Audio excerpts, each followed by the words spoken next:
Okay, welcome in Sharm el-Sheikh. So it's still too early for most of the delegates because they are running a discussion on quite still late. It was some groups I know that were ending more than 11. They were still in the room. So that's why in the morning it's always difficult, but it's broadcasted, it's recorded, so we will have later on. We already have two panelists on site and two panelists remote. It's a great pleasure to have all of you here today. So we have already Gianni Riou from IFAD, Gianpiero Nacci from EBRD, but they will present themselves later what they are doing exactly. And we have online Daniel Dioniso and Lor-Sophie Sietecate, and we have also Padmini Gopal. Nice to have all of you online. So we will start presenting the tool. We have two brief videos just to everyone to be really on the same page. So if you can, without further ado, but the time you start, let me say a few words. So that side event is organized with the French Development Agency for Development, AFD, Agence Française de Développement, FAO, but we are also with us partners that we used to work for long, at least as FAO. I am myself from the Office of Climate Change, Biodiversity and Environment. So it's an office that has been created a few years ago to coordinate FAO roles when it's related to the Rio Convention. So we are today in a COP related to the climate COP. So that's why we are here today. But without further ado, perhaps we can start with the video. So the first video is on a tool called Next. So you will learn it's a very sharp, short video. Okay. Next is the Nationally Determined Contribution Expert Tool, a tool which supports countries and other actors to estimate and monitor past and ongoing climate actions, and to think longer term, to plan and make decisions for climate change mitigation in the agriculture, forestry and other land use sector. Next was developed by the Food and Agriculture Organization of the United Nations in collaboration with Okay, so you can restart with the song. Next is the Nationally Determined Contribution Expert Tool, a tool which supports countries and other actors to estimate and monitor past and ongoing climate actions, and to think longer term, to plan and make decisions for climate.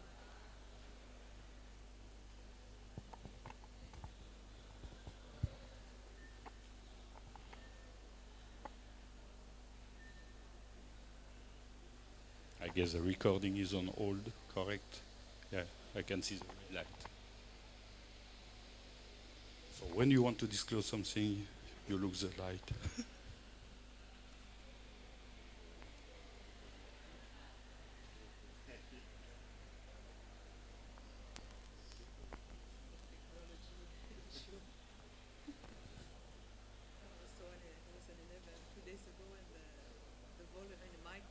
Next is the Nationally Determined Contribution Expert Tool, a tool which supports countries and other actors to estimate and monitor past and ongoing climate actions, and to think longer term, to plan and make decisions for climate change mitigation in the agriculture, forestry and other land use sector. Next was developed by the Food and Agriculture Organization of the United Nations in collaboration with Agence Française de Développement and the Federal Ministry of Food and Agriculture of Germany. Under the Paris Agreement, countries have to provide and report various communications to UNFCCC and revise and enhance their climate targets at specific milestones. Next was developed for that purpose to estimate the impacts of short-term and long-term climate actions and ambitions on national greenhouse gas emissions to determine if they deliver the emissions reductions at these milestones, and how new policy could contribute to achieve climate commitments by 2050. So, do you know what is your GHG emissions storyline? Be ready for what's next. Next supports the analyses of climate actions within 3 dimensions: time, soil and climate. Indeed, climate actions can be implemented and can take end at different years, and countries can present different types of mineral soils and climate. There can be up to 96 combinations of mineral soils and climates, according to the IPCC classification. It supports the estimation of annual GHG emissions over the implementation period and beyond, with high disaggregation level. It provides a period of analysis over a 30-year time series. It means it can run until mid-century. Lastly, it supports countries in monitoring, planning and policy making, in line with the Enhanced Transparency Framework, and by identifying untapped mitigation to scale ambitions and achieve their climate commitments. How can NEXT and our team help? NEXT can be used to analyze any climate actions such as project, NAMA, investment. It can be used for NDC and long-term, low-emissions development strategy analyses. We can also provide institutional development capacity. How does NEXT work? NEXT is an Excel-based program, for which the entry points are the country to enter and select from a drop-down list, the setting of the overarching time frame, which means when do you want to start your analysis, the IPCC methodologies users want to use, either IPCC 2006 or IPCC 2019, both complemented by the wetlands supplement. And lastly, the global warming potential recommended by the Enhanced Transparency Framework. The tool contains 9 submodules grouped in 6 modules: forest, with deforestation, reforestation and forest management, cropland and grassland, which all land categories that are not forest, such agroforestry, settlements, wetlands with organic soils, coastal wetlands and flooded land, livestock and its management practices informed by users, nutrients with agricultural inputs, and harvested wood products, automatically populated from information provided in the previous modules if relevant. To allow the analyses of 95 climate actions implemented on the various national climate and soil types, and with different period and dynamic of implementation over the 30-year time series. It also provides the possibility to use Tier 2 values for each submodules. NEXT proposes 4 dynamics of implementation of your climate actions: linear, sigmoid, exponential, and a user's one. This last one offers users the opportunities to specify, on a yearly basis, hectares that really went under conversion, or underwent changes in management practices. So what is your GHG emissions storyline?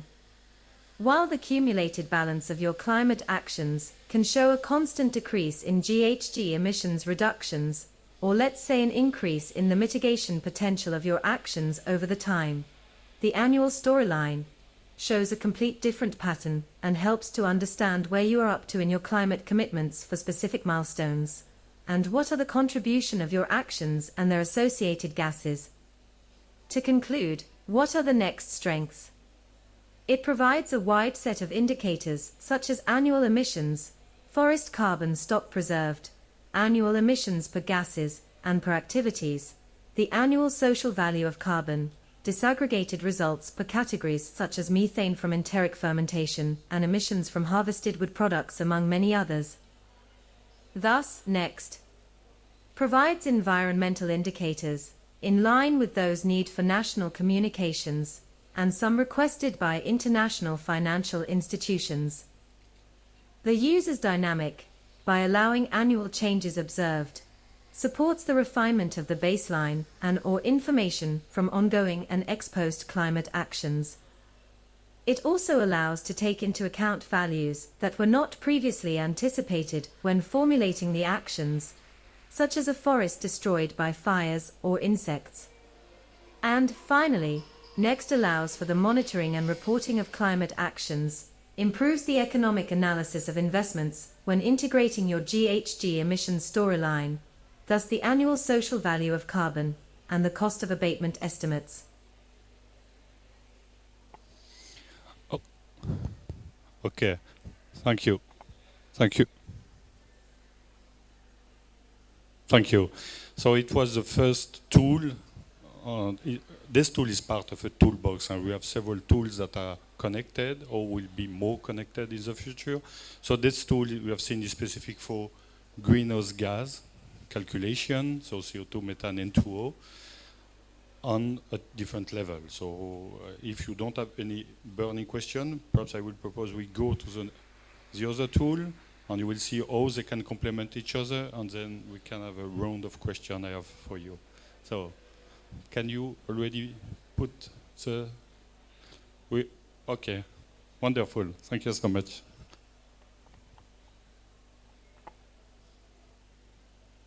The world is facing three simultaneous crises: biodiversity loss, climate change, and land degradation, and all three are interlinked.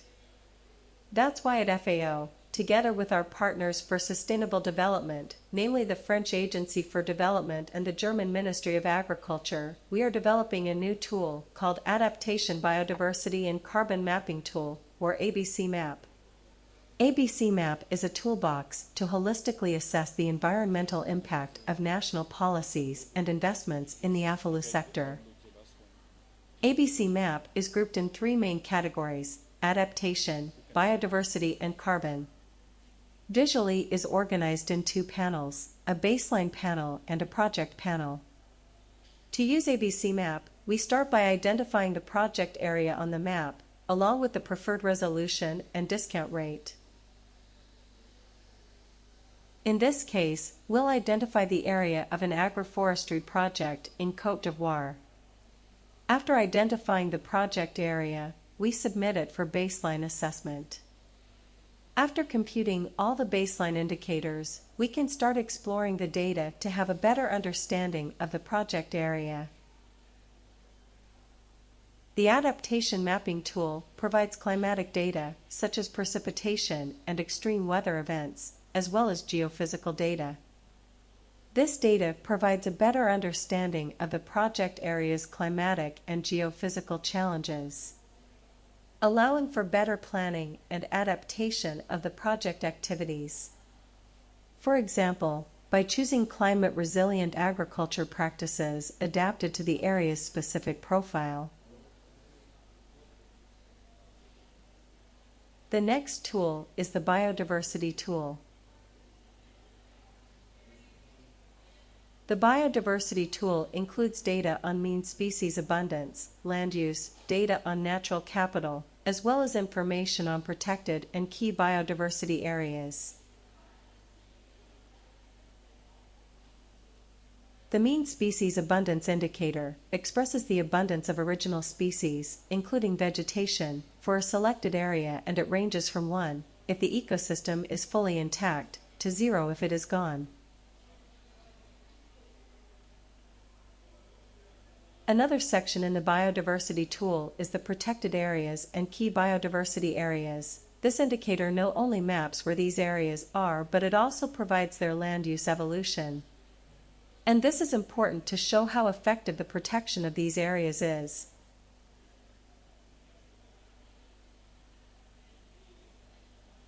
And the final section in the biodiversity tool is the natural capital indicator.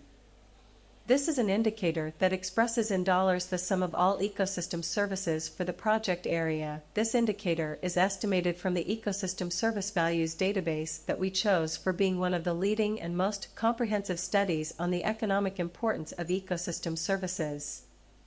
ABC Map provides a time series analysis of the natural capital for a better understanding of how this indicator has changed over time. And finally, the carbon mapping tool provides information on the total carbon stock using the IPCC methodology and information on the social value of carbon. Both indicators are based on another FAO tool called NEXT. By including these indicators, ABC Map gives an overview of past emissions and aims to fight for their reduction in the future. It allows accounting for the potential of projects in terms of carbon sequestration as well as their impact on GHG emissions reduction. Using all these three tools, we get a holistic view of the project area as it currently stands. The next step on ABC Map is to define the project activities and the areas of intervention. The areas of intervention are defined on the map and then the project activities described on the project panel by specifying the implementation dynamic. In our use case, we will define areas where improvement of agroforestry practices will be implemented, as well as reforestation of key biodiversity areas and restoration of degraded forests. We start by identifying on the map the areas of intervention, called plots. For each area and type of activity, we define a plot. In this case, we will define 3 different plots. After all plots are identified on the map, we have to describe the project activities and expected output. We do so by defining the expected land use changes caused by the project, choosing from a predefined combination of possibilities. In this case, we will define 2 plots of reforestation and another plot of improved agroforestry practices. For the reforestation plot, for example, we defined a land use conversion to a non-plantation, managed forest with high integrity. We submit the project to analyze that, once concluded, will provide data on the impact of the project activities in the project area. ABC Map will provide project impact data on biodiversity and carbon. It is also possible to compare, using the map, the current situation and expected project output regarding land use, biodiversity, and carbon stock. By doing so, it is possible to have a broad idea of the project impacts. On biodiversity, it is possible to view the impact of the project activities on all the same indicators available in the baseline. For example, how this project will impact natural capital or mean species abundance. In our example, it is possible to see an expected increase in mean species abundance and an increase in natural capital. All this while trying to minimize the conversion of cropland to forest by focusing on reforestation of key biodiversity areas.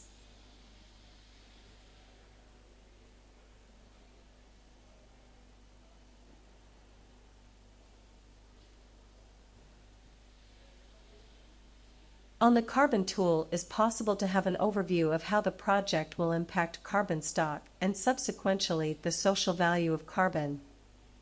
We can expect an increase for both the carbon stock and social value of carbon, mostly coming from the reforestation and forest restoration activities. As we did in the biodiversity tool, we can also map the expected impact of the project and compare it with the current situation. This was a short introduction to ABC Map, a tool that aims at assisting decision makers and project designers to holistically assess the impact of projects and policies and guide them on more sustainable implications.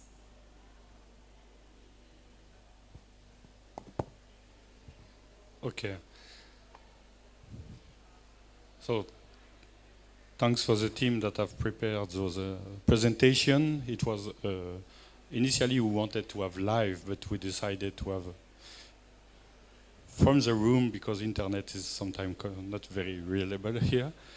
So it's very, very good to see in 2 times 6 minutes all what the tool can do. For sure, you need to handle the tool. Some computation takes some minutes, so I've been shortened in the video.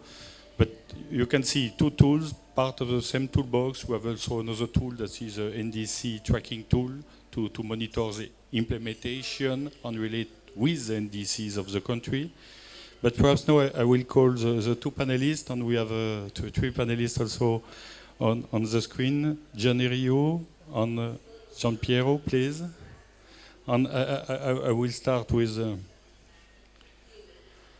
Gianni, perhaps asking you on more specifically on the ABC map, because I know that IFAD is really concerned with climate change, but also with biodiversity, and you decided to have also a more, let's say, work deep on biodiversity. So if you can explain a little bit what you are doing and how it relates with ABC Map, and perhaps to tell us what you think about that tool. So thanks again. Thank you very much, Martial. Yes, so let's say a little bit about IFAD. We got a new biodiversity strategy approved this year by our board, and that will be implemented end with the new cycle of investments of IFAD 12, so 2022 to 2025. So from 2023, all the investments will be, the biodiversity strategy will inform the investment, and they will be, so we've done, in that context, we've done three things. Let's start for the first one. We've put a target in terms of nature-based solution, and that will be, each investment will have to tag whether they will contribute to this target or not, and if yes, then they have to use the ABC tool for the biodiversity mapping during the project implementation. And there's also, we've now started with one indicator on biodiversity that will be tracked in our investment from 2023.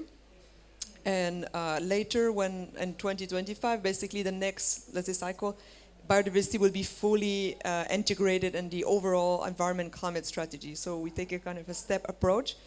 And we're really pleased to be partnering with FAO and the other partner on the ABC map tool. That will be announced and launched at COP15 in Montreal in December. And all the investments that basically will, are flagging nature-based solution and biodiversity will be using the tool, and also for monitoring throughout the project. So that should be really a good way to get biodiversity into IFAD investments. I mean, we know that often, because of the target of IFAD, it's small-scale farmers, where with diversified production system and dependent on natural resource and ecosystem, we know that biodiversity was there, but we didn't have any way to track it, to monitor and demonstrate the outcomes. So we're really glad to partner on the ABC tool and be able to show actually how the investments are contributing to biodiversity, and increasing also, because we also know agriculture can also impact on biodiversity. So we really want to make sure that the work we're doing will contribute to this, and work more, across, and synergies between climate, adaptation, biodiversity, and land degradation. Because at the field level, with small-scale farmers, rural communities, it's all come together. So that's, we're really excited about that. That will be, as I said, launched in December, this partnership, our involvement in the tool, and then from next year we'll start using it. Thanks so much, and it's really nice to have IFAD on board. IFAD and FAO are all based in Rome, so this is part of a memorandum of understanding we have since several years, and that we really will reinforce our joint approach between FAO and IFAD. We are working FAO more on the policy side, and you are clearly on the investment side, and we need to bring all those two aspects together. So now I will jump to Giampiero. We know that we have a long collaboration. I remember at COP in Glasgow, for instance, there was the launch of a joint publication with the Investment Center. It was on net zero carbon, for instance, if I remember well. So may I, a simple, very open question, what ABRD is doing in relation to concern about environment of your investment, and what are the next steps, future you have in mind, and how those tools can eventually support you on what you need to have that is not yet present in the tool, for instance. So very open. Thank you very much, Martial, for the question, and thank you for actually developing these tools, which in my view are absolutely essential to scale up finance and to really inform the policy development. And thank you also for the very effective collaboration with the FAO. At EBRD, we have put climate change very much at the center of our mission and our delivery. We have committed to be a majority green bank by 2025, but also we are committed to be fully Paris aligned by the end of this year, which entails a lot of analysis of the project before we approve them. And clearly, these type of tools are essential to determine baselines and to determine to what extent our project can be considered Paris aligned. On the adaptation side, we are a private sector focused organization, so our scope in life is to develop effective competitive markets where the private sector can be an actor, a protagonist, if you like, of the sustainable development.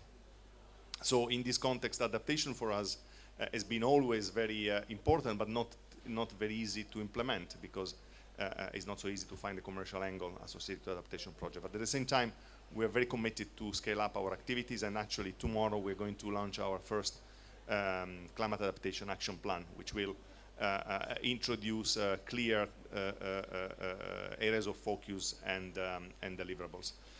On biodiversity, we've been working extensively in the last few months with the other MDBs. Of course, in terms of the protective agenda, in terms of the safeguards, EBRD, like many other international financial organizations, we have very stringent environmental safeguards that we apply. But in order to be more proactive in financing biodiversity project, we developed last year, together with the other MDBs, a joint statement on biodiversity, and this contains strong commitments to increase finance.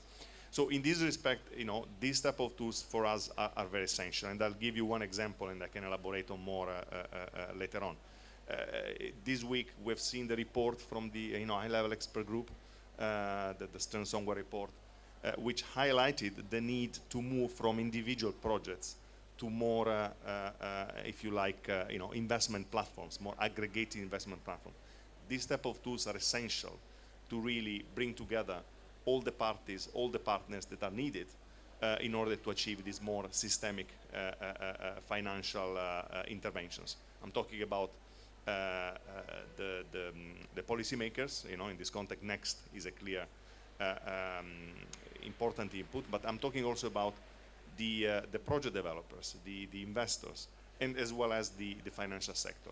So I see these tools as very essential in order to allow this integration to happen, and really develop also, to an extent, a common language.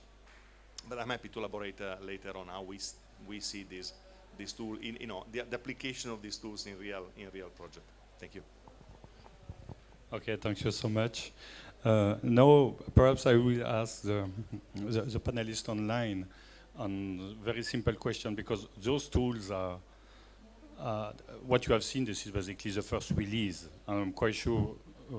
I know that we will, and together with IFAD and other partners, try to respond to also the demand, because a tool is useful only if it provides concrete answer to the need of the clients, basically the people that will use the tools. So perhaps I will start with Daniel. Daniel,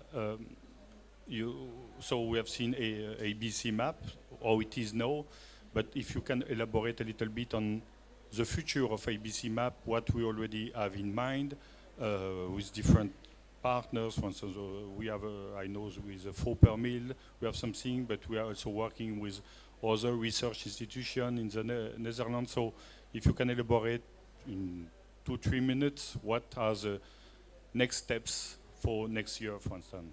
Thank you. You have to unmute yourself. Thank you, Martial. Thank you, Martial. Good morning, everyone. So currently we are developing new indicators on all of the tools that we have. So on climate risk assessment, we are in-house developing indicators on climate mitigation and climate risk, specifically on agriculture and food production systems like livestock, that we are going to add to the adaptation module. And together with the Foundation for Sustainable Development, we are developing new indicators on biodiversity, because right now we don't encompass the entire complexity of biodiversity. So we are going to extend the indicators to include also genetic biodiversity and ecosystem biodiversity and species-specific biodiversity. All this is a very complex work, because we want also to allow the tool to the users of the tool to be able to compare two different projects into different areas of the world. So this development of these indicators involves a lot of experts in FAO, and also, like I mentioned, with our partners that helped us develop the natural capital indicator, the Foundation for Sustainable Development in the Netherlands. Also in future developments, we hope to increase the complexity of the carbon mapping tool, bringing more of the methodology and what you can do on next into ABC. So you can even have like a more complete view of the project on all the three tools: the adaptation, climate, biodiversity, and carbon. We are also going to move the tool to a new interface and platform to allow the users to save their projects, share their projects with others, and at the same time also working in-house with the forestry department with another tool being developed at FAO called the CIPL, to allow the users to input and create their own land use maps to increase the accuracy of all our models, because most of our models depend on the land use for the carbon and biodiversity. So by allowing the users to develop their own land cover maps with the help of CIPL, we'll also be able to improve our predictions. Okay, thank you, Daniel. So you can see that the tool has a very dynamic to respond to requests. So it's also a call to you as a BRD, but also are part of a group of a multilateral development bank, other international finance institution. I know you are part of several groups, so we also count on you for you give us the right direction, what you will need in the future. So now let me ask Laure Sophie.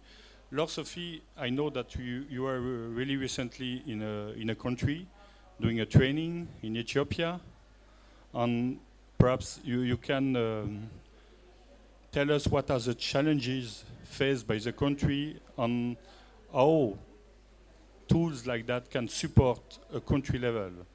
So, thank you. And you can use the example of Ethiopia, for instance. Over to you. Thanks, Martial. Good morning, everyone. Yes, so I came back I'm coming back from a mission, a 2-week mission in Ethiopia, where I had to train national expert for the SCALA program on the use of Next. Actually, it went very well in the way that they highly appreciated the tools. They knew some other tools, but they just they appreciated the level of disaggregation of Next. It was much more. Well, they all requested more time, obviously, but they acknowledged that the tool was supporting. Was more efficient to support policy making and policy planning for the next years. So that was a good experience on that side.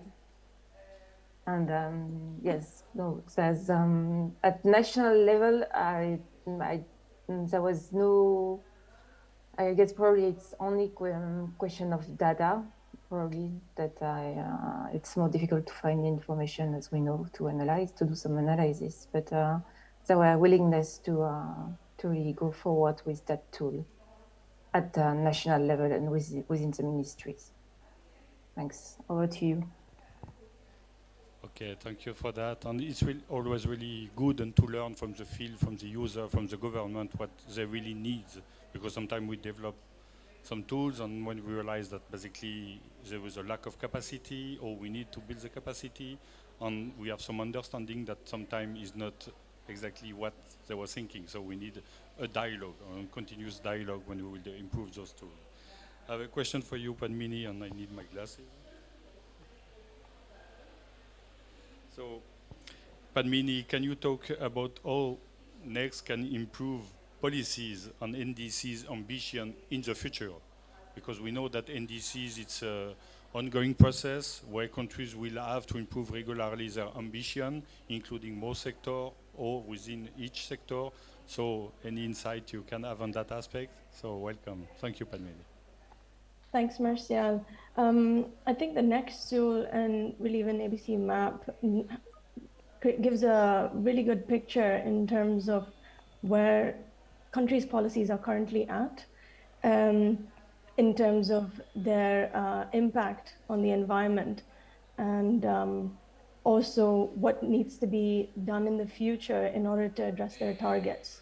So as they tweak their policies in terms of raising ambition, they can see currently where they're at and how much more they need to do in the future in terms of their climate actions.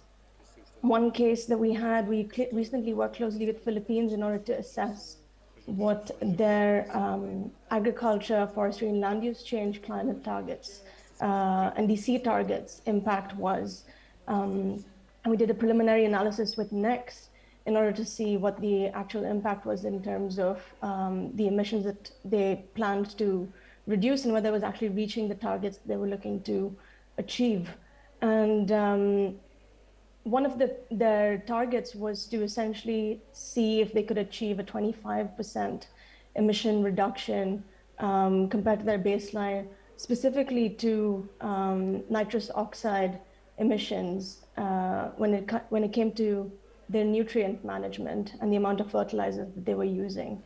So their plan was to essentially reduce fertilizers by around 20% or so towards 2030 and see whether that would actually create an emission reduction of 25% in N2O emissions. Turns out when we used the NEX tool for the analysis, it only reached to about a 4% reduction by 2030 when it came to N2O emissions. So what NEX was able to do was it was able to give us a picture of how much more needs to be done in actually being able to reach the Philippines target of 25% emission reductions in N2O emissions. And what we were able to analyze is that Philippines would have to undergo an additional reduction in fertilizers by 2030 of about 30% in order to actually achieve 25% emission reductions in N2O emissions, because previously it was just amounting to around 4%. So I think in using tools like this, we're able to grasp a better picture of what the actual impact could be with policies that are being put in place, and if they're going to be achieving the climate target or not. And if not, what more needs to be done? Where are the avenues for climate mitigation in order to achieve the goals that these countries need to achieve? And I think these tools can do exactly that. Thanks, Martial.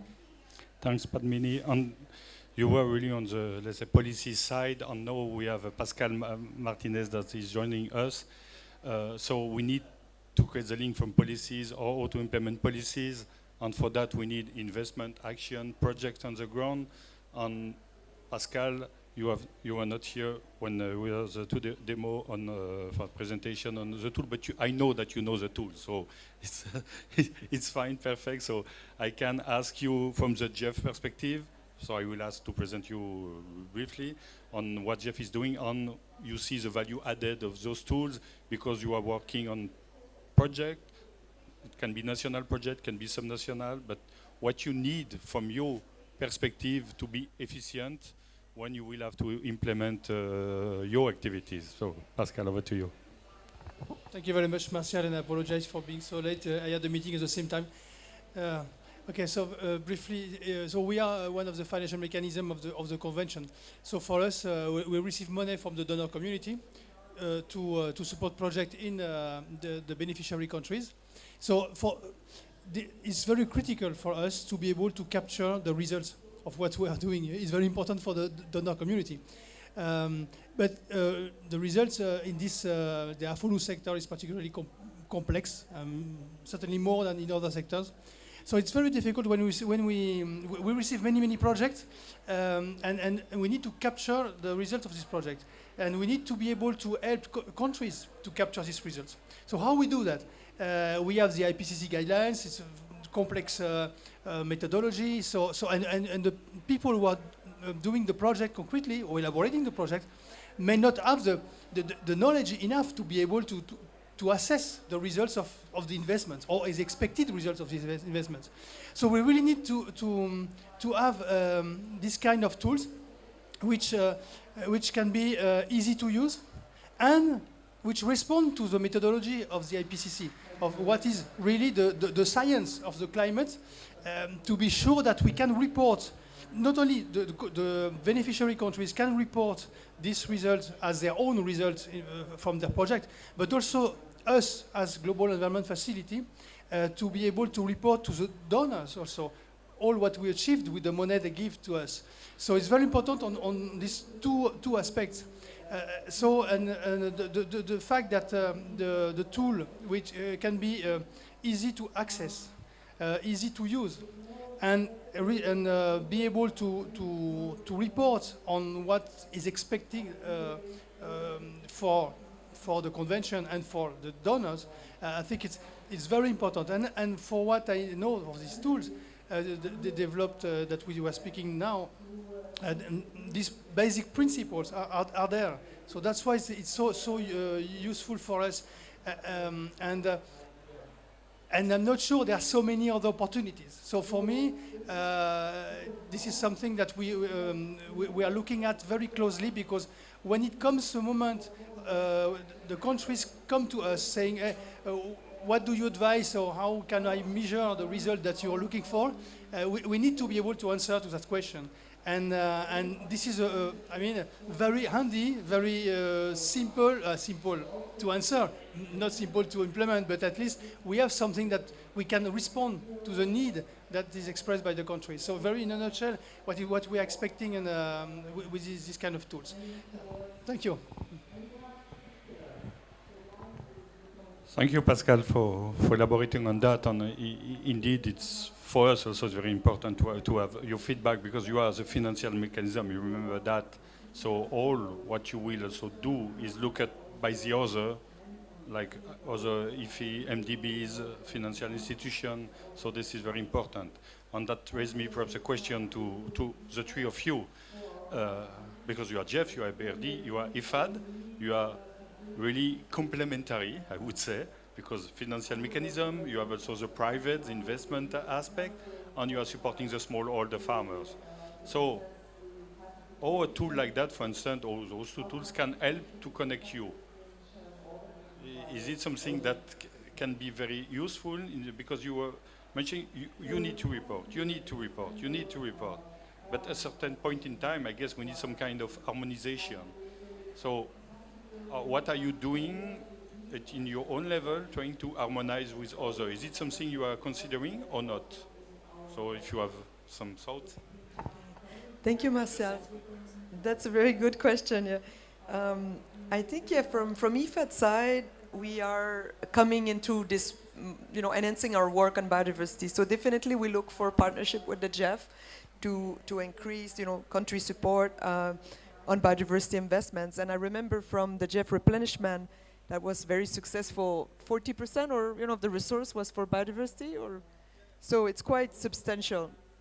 And often the projects we have at IFAD on GEF are linked with our investments, so there's substantial, let's say, co-financing, the IFAD investments, and also even the GEF project will be multi-focal area, multi-trust fund, so we try to have a bit of larger volume project to really connect with our own investments. So biodiversity is critical in that sense, to integrate with the land degradation and climate change mitigation and adaptation. That's usually the area, but we definitely want to support on the biodiversity side, align with our strategy. And the GEF can be a good instrument because it's grant financing. There's also funds to support M&E. There's an M&E budget as part of the project. There can be activities for capacity building and also to connect with policy, to ensure that this connection. So that's a very good avenue for us in terms of working with the GEF on more work on biodiversity. And I think in the one area, maybe it's the indicator. I mean, I haven't looked into depth into the tools, what is being looked at. Maybe the GEF, indicators. And at IFAD, we're starting, so we've tried not to have a heavy monitoring reporting. We have one indicator now that we've committed to report on as part of the biodiversity strategy, but down the road, maybe other will be added. So I think we need to harmonize now and make sure the tool is used for the indicator the GEF request, and yeah, maybe for us also, maybe some training to our project design team, our project management unit. So that's something we could think about. Thank you. Thank you. I would add a fourth component in which is the private capital, it's very important. The local level, regional level, the international private capital is very important. But where I believe these tools will be very useful, and we're certainly very happy to give you a feedback on an ongoing basis, is really to help bringing all these elements together. Because if I look at the policy side, certain instrument like Next can help providing the inputs to help countries setting the level of ambition.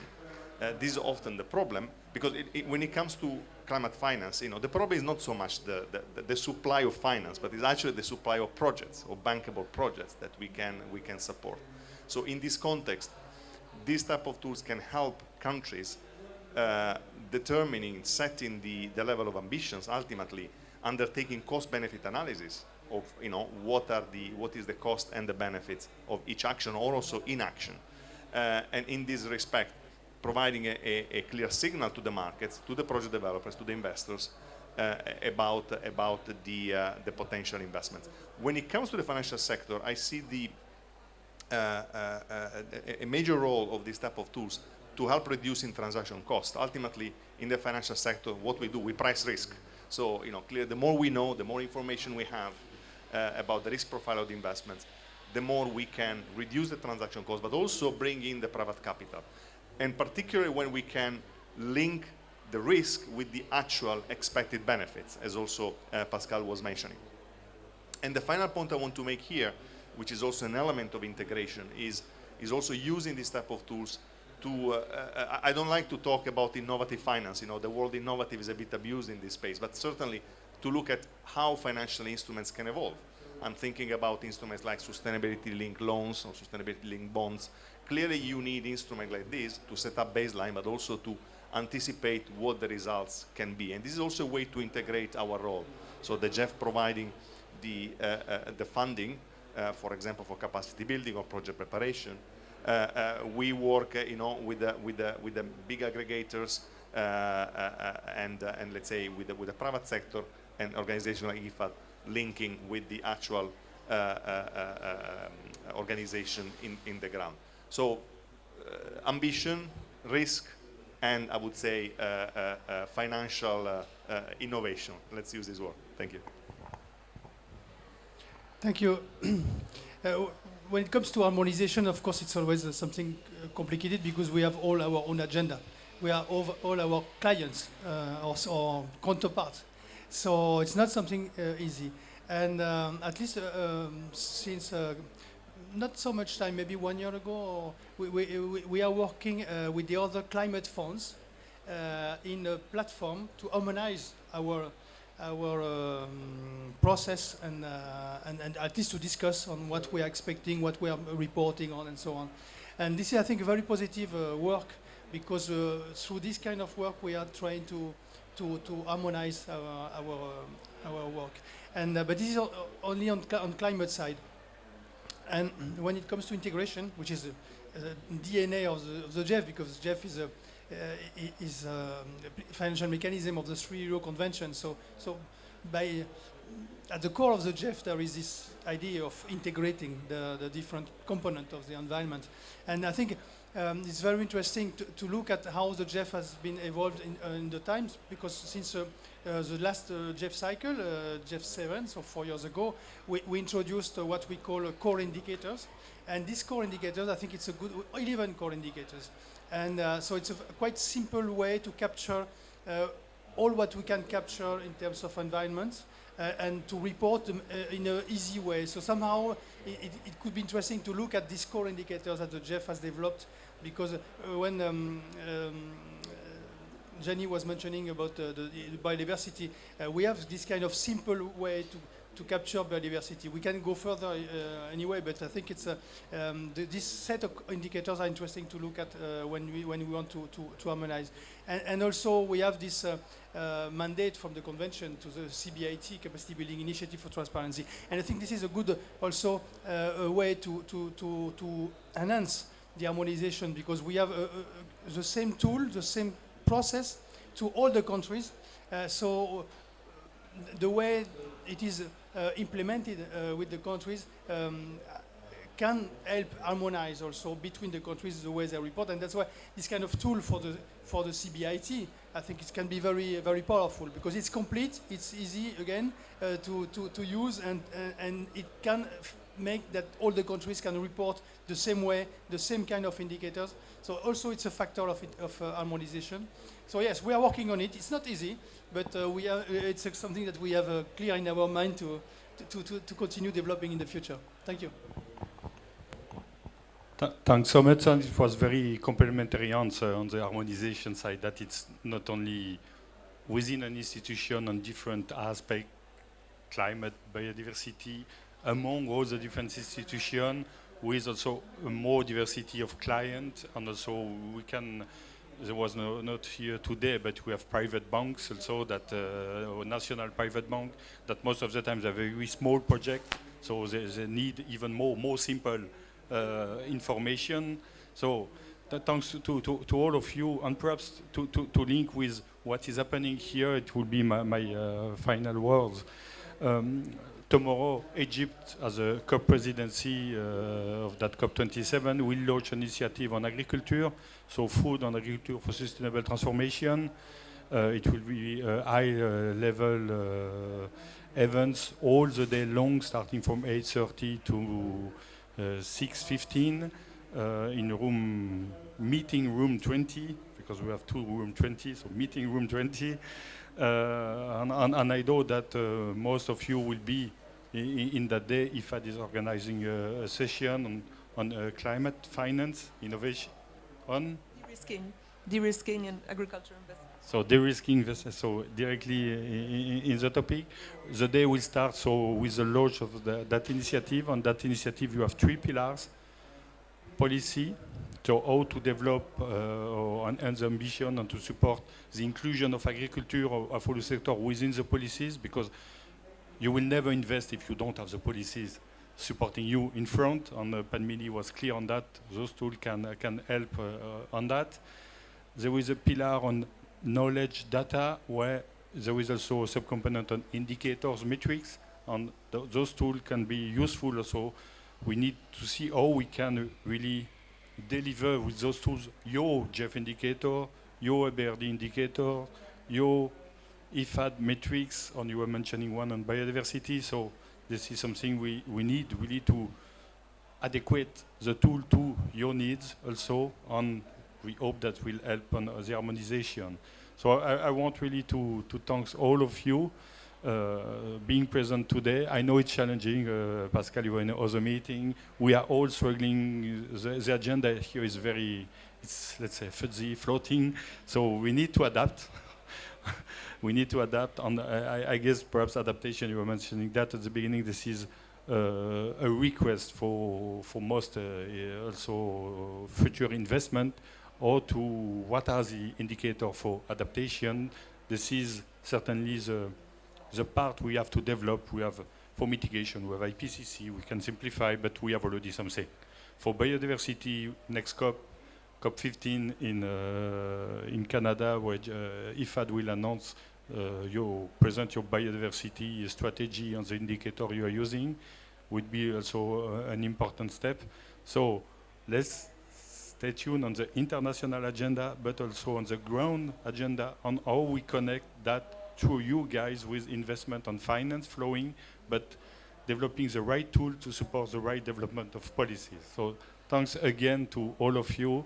And I know you have a busy agenda, so I guess we will stop here for today.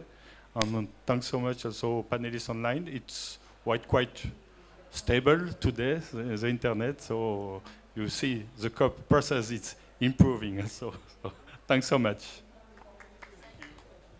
Thank you, everybody. Thank you, Martial. Have a nice day. Thank you, everyone. Thanks, everyone.